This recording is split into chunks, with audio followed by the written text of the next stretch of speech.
I think it's important every year, right? You want to get off to a hot start week one, and I think this is a really great opportunity for us to do just that.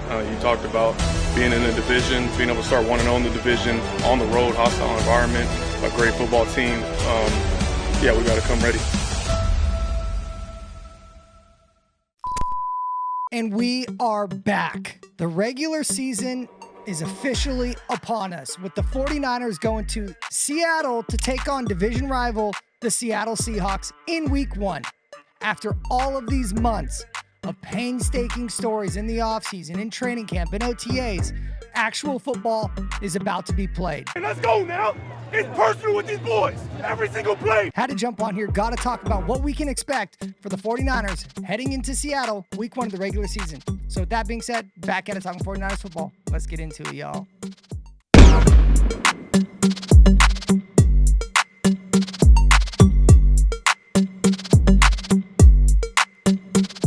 Yo, what's up, everybody? It's your boy, Ryan Tigey, back in action.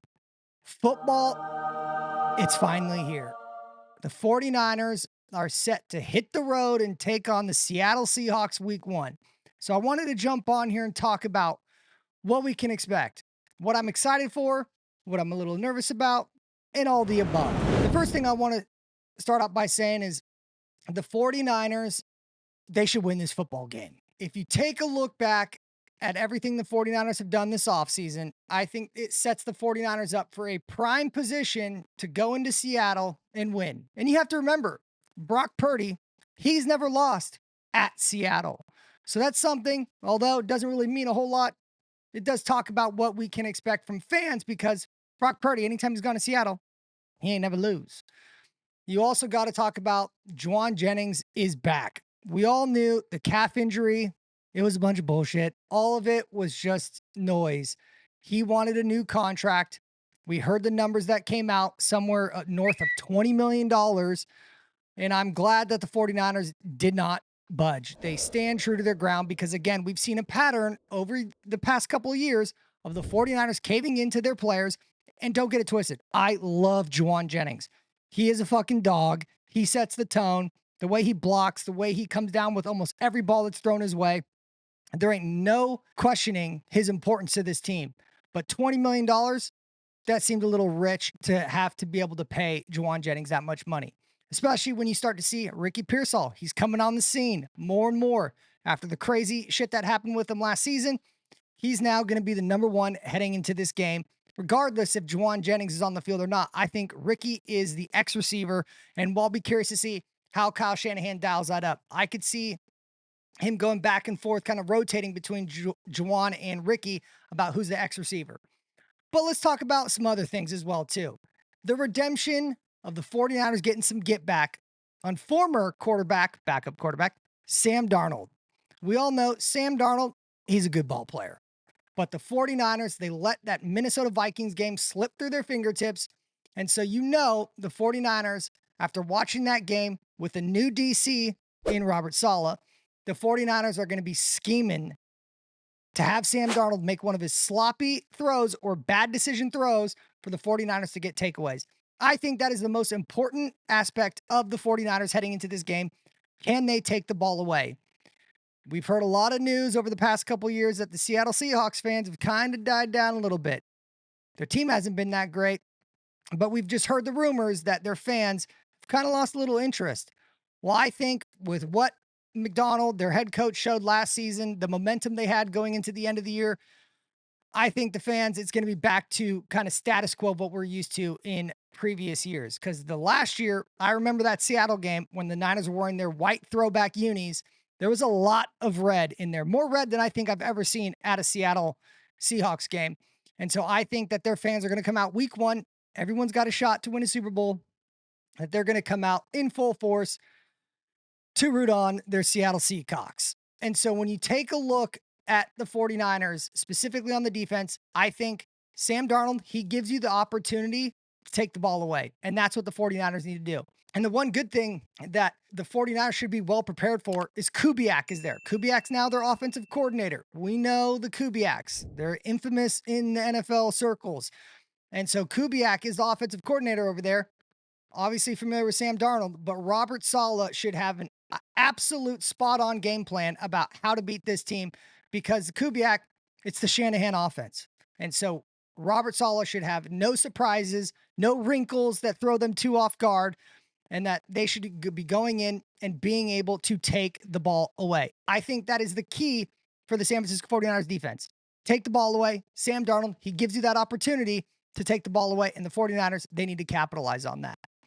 And then when you pivot to the offense, as I mentioned, Juwan Jennings back. Huge addition to the 49ers.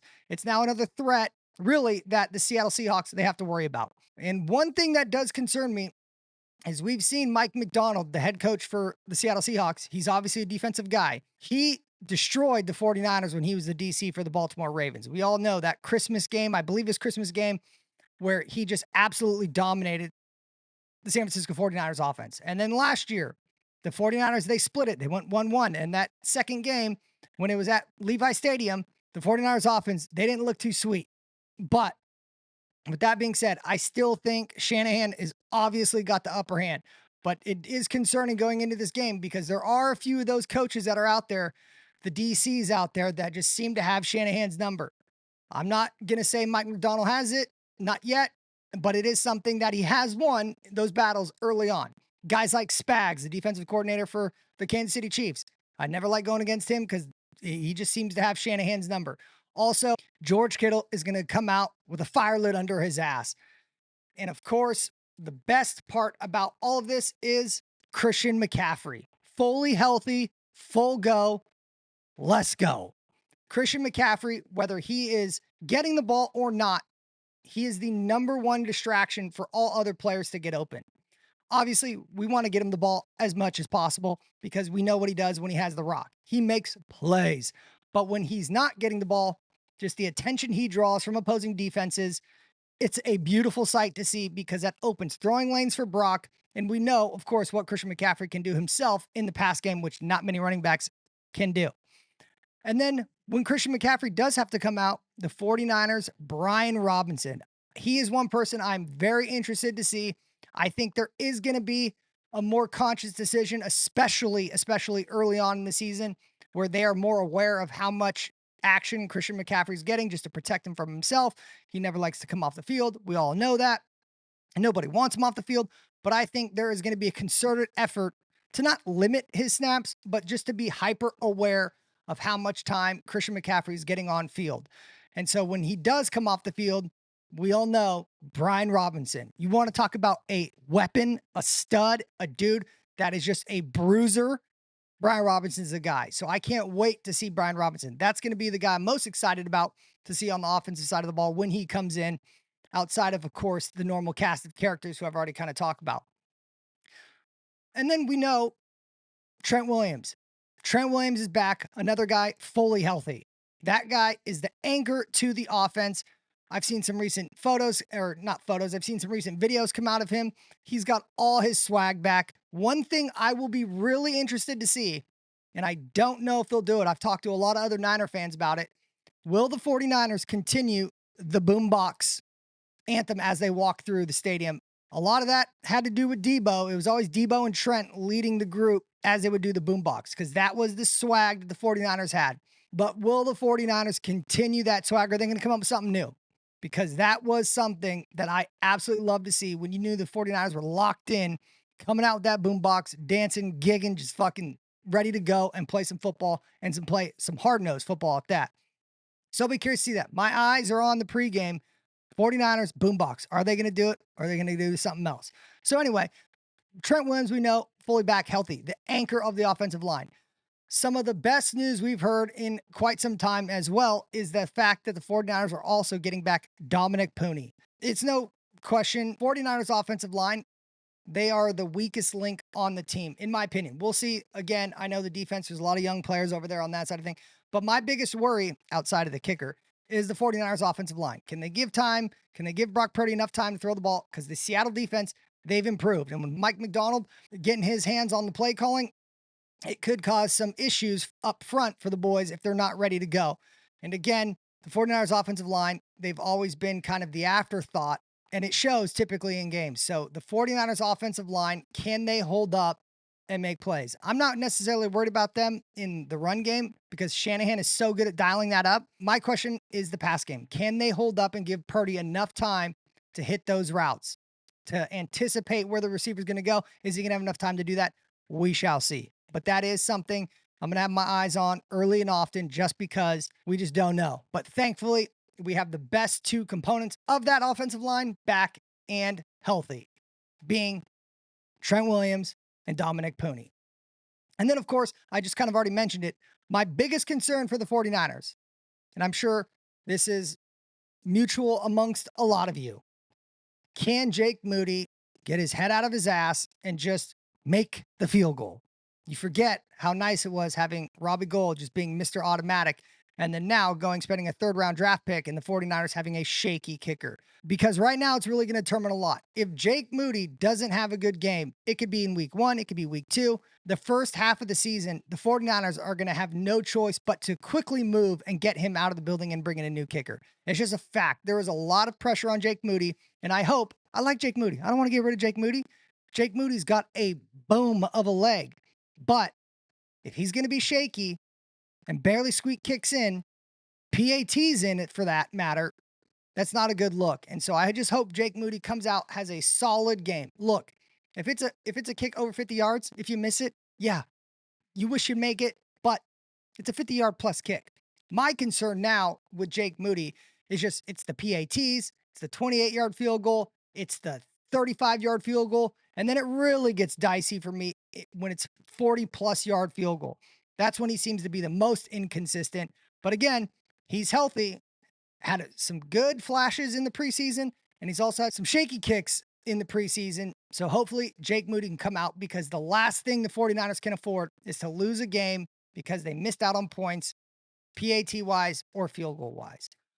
But when you just look at the thing overall, I think the 49ers are set up perfectly. Again, I like that they're going against Sam Darnold. I like that Robert Saleh's back. Yes, the 49ers, young defense. We've heard that all off season. But now the defense, all those young boys, all those young dogs, they're going to step up and get some real action so we can really understand what we can expect from this team. Because right now, it's a little bit of a mystery. Mykel Williams, he hasn't played at all in the preseason, so we don't really know what to expect. We hear a lot of good things, but again, what is that? How does that translate to actual games going up against actual other starters on an opposing team?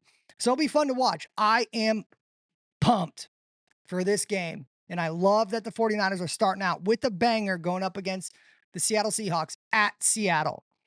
Sam Darnold, he leaves opportunities to take the ball away. The 49ers need to capitalize on that. Renardo Green, the corner, he's back. Upton, the nickel corner, he's back. And we all know what Diamador Lenore can do, Mr. Hyena. If there's anybody that's going to take away the ball, it's probably him on the outside. And then, of course, Fred Warner, the captain of the ship, the captain of the defense.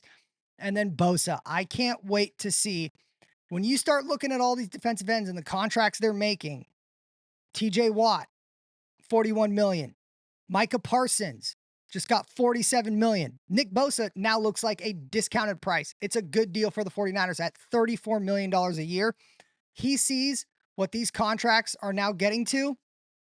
I expect Nick Bosa to have an all-pro season and then maybe cause a little drama this next offseason, even though he's still under contract, but to have his deal get upped. And so what we can and should expect is Nick Bosa, I'm talking 15-plus sack season, because I think he sees all the money that's being doled out to other defensive ends, and he sees an opportunity where he can get more money. And there's no better motivator than that, especially when you think about Nick Bosa, how his contract negotiation went when they did his first deal after his rookie contract. So I cannot wait. I can't wait. Football season is officially back. Let me know in the comments what you think is going to happen. Are the 49ers going to win or are they going to lose? What's your biggest concerns heading into this game, and what are you most excited to watch? So, all right, y'all, just had to jump on here, give my 2 thoughts. Football's back, baby.